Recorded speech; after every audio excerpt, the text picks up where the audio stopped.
All right, I'm Tony from Dan Am Company. We're going to demonstrate today the SATA Jet 100BF HVLP gun. We're going to spray primer with this. And what we're going to show in this demonstration is how fine this gun atomizes and how much time I can save in the shop. If I'm priming in a shop, number one cost that I think about is the product that I use. But what also is very expensive about the whole priming process is how much labor I use. And the other materials that I use, from sandpaper to tape to sheeting to cover the vehicle, all of those things are very important. What we're going to save you with this primer gun, and this 100B primer gun atomizes the primer to a point where the droplets look like base coat droplets, so very, very fine. But not only are they fine, but they're also very close together, which means that they're going to lay on the panel very close together, and they're going to drive the water or solvent out of the primer.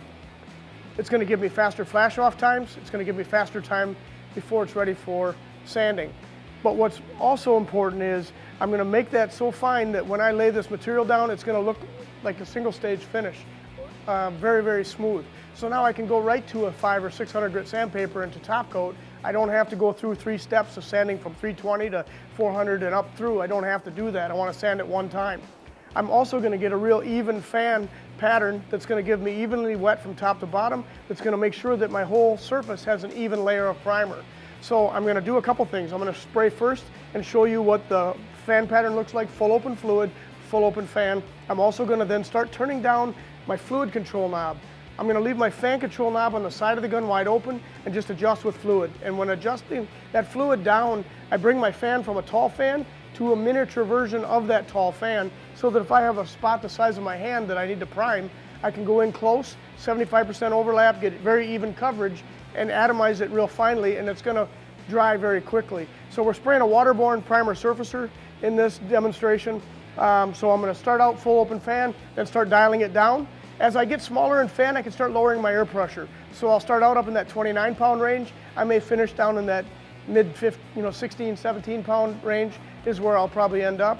And then I'll show you after that a couple ways. If I have a small scratch that I need to prime, I'll show you that. So it'll take just a couple seconds here and you'll be able to see exactly what I'm talking about.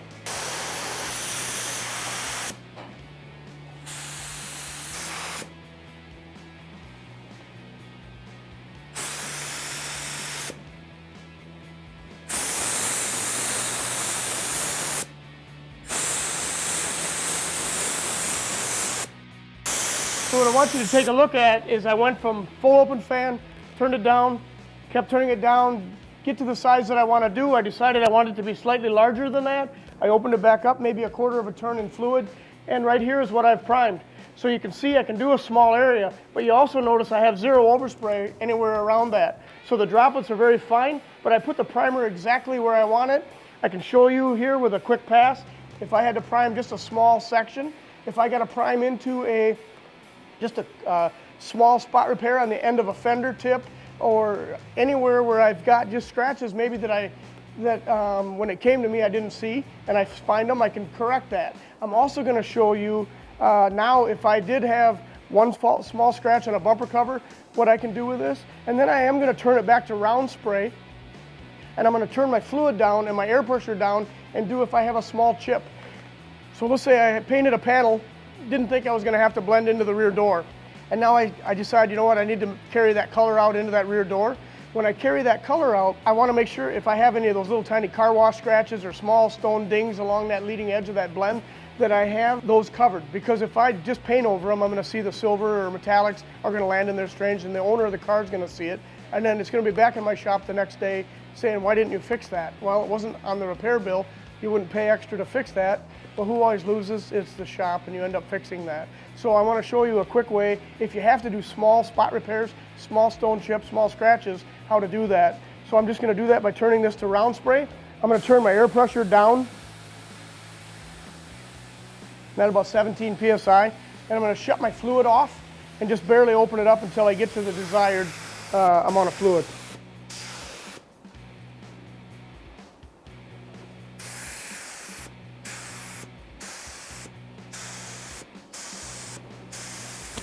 So now each of those small spots, I went in close and back up. It gives me a nice feather edge.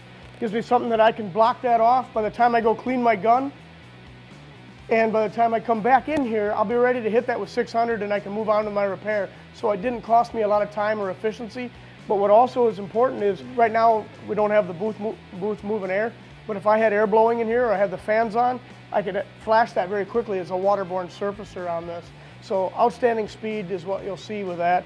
I open it back up to my fan control back open, a little more fluid, go back up in that.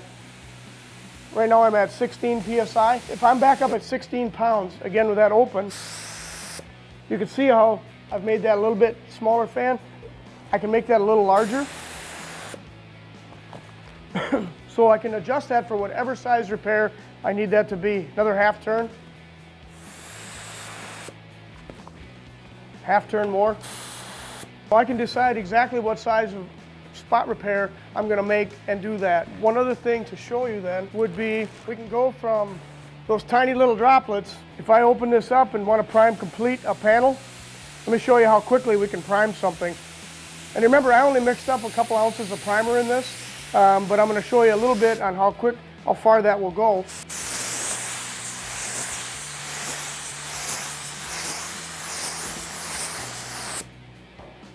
So you can see how rapidly I can get coverage. It's going to be very even from top to bottom. As you can see here, we're spraying on paper and with a waterborne surfacer, so you'll notice it wetting up pretty well on the paper. But definitely a gun that's going to give me fine atomization, going to use very little primer. When I'm done spraying with the RPS cup on here, I can squeeze the cup and shut the vent. And when I turn this over and pull that trigger, it just vacuumed all that primer back out of my gun, down into the cup. So now I have nothing dripping out of that cup. So now I have very little to clean. The gun itself has QCC or Quick Cup Connect, so there's no threads inside, so it's going to be minimal that I have to do to rinse and clean this gun out.